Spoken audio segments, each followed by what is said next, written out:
ஜீவநீரோடை ஊழியங்கள் வழங்கும் இதயத்திற்கு இன்று ஒரு சிந்தனை. மனிதனுக்கு ஆறுதல். யோபுவின் நண்பர்களை பார்க்கும்போது நமக்கு கொஞ்சம் வெறுப்புதான் ஏற்படுகிறது. ஆனால் அவர்களும் யோபுவை போல இறைபக்தி மிகுந்தவர்கள் என்பது தெரிகிறது. அவர்களுக்கு அதிகமான தேவ வைராக்கியம் இருந்ததை அவர்களின் நீண்ட சொற்பொழிவுகள் விளக்குகின்றது.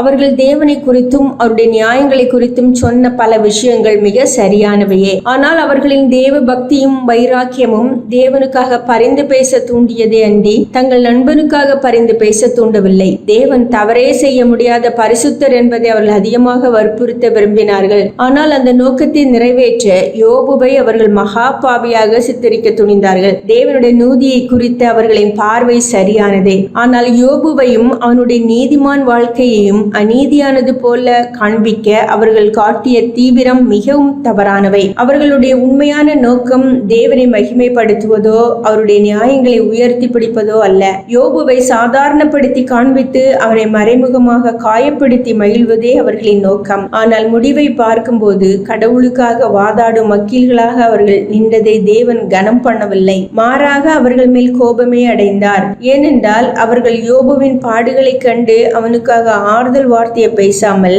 வம்சீக வைராக்கியத்தில் தேவனை மெச்சிக் கொண்டிருந்தார்கள். தேவ வைராக்கியமும் மிகுந்த தேவ பக்தியும் நமக்கு அவசியம் தேவை. ஆனால் அவைகள் இன்னொரு மனிதனை நேசிக்கவும் தேற்றவும் நம்மை பலப்படுத்தவும் வேண்டுமே ஒழிய மற்றவர்களை அருவருக்க தூண்டும் விஷயங்களாகிவிடக் கூடாது. தேவ வைராக்கியத்தின் வெளிப்பாடு மற்றவர்களுக்கு ஆறுதல் அளிப்பதில் விளங்க வேண்டுமே என்று மட்டம் தட்டுவதிலோ புண்படுத்துவதிலோ விளங்கக்கூடாது. சிலருடைய தேவ பக்தி தேவனை உயர்த்துவதை போன்று காட்சியளித்தாலும் மறைமுகமாக பிறரை தாழ்த்தி பார்க்க விரும்பும் ஒரு மாய்மால செயலாகவே உள்ளது.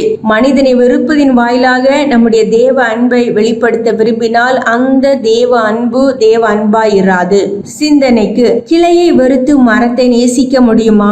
மனிதனை வெறுத்து இறைவனை நேசிப்பது நிஜமாகுமா? கிளையை வெறுத்து மரத்தை நேசிக்க முடியுமா? மனிதனை வெறுத்து இறைவனை நேசிப்பது நிஜமாகுமா?